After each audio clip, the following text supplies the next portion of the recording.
And as President Trump threatens to send more National Guard troops to other U.S. cities, the trial over his June deployment of roughly 4,000 soldiers to Los Angeles wrapped up today. ABC 7 News political reporter Monica Madden was in the federal courtroom for all 3 days of this trial. Monica, what's at stake here? Larry and Kristen, the key legal question is here, did the soldiers violate U.S. law by performing civilian law enforcement duties in Los Angeles? This is a centuries-old tradition and law known as the Posse Comitatus Act that goes back to the founders' concerns about having the military used against citizens and how this judge rules could impact the president's military powers.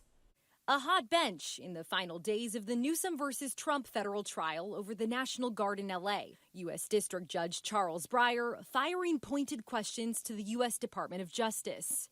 About 300 members of the National Guard are still on the ground in Los Angeles. It's why California is asking the judge to do two things. First, rule that the troops' deployment violated federal law by performing local law enforcement duties. And second, block President Trump from sending soldiers into the state again without first getting legal authorization. Judge Breyer asking the administration why the Guard is still in L.A., saying, quote, "What's the threat today? What was the threat yesterday?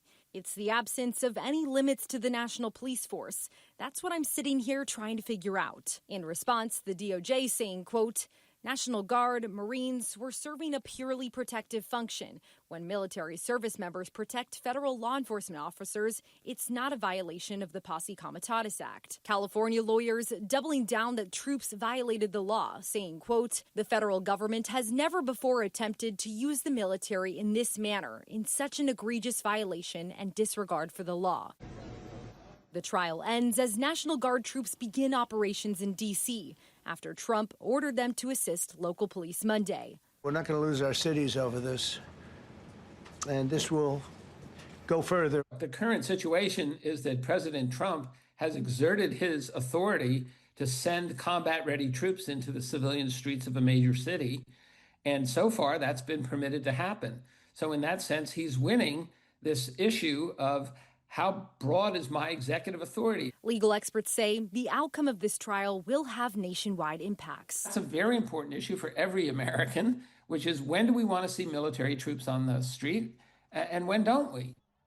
And that's another big question in this case. Can the president define an emergency as he sees fit? These are the questions that Judge Breyer has to wrestle with, and he said he'll try to rule as soon as possible, which could be days or weeks. Either losing party is expected to appeal.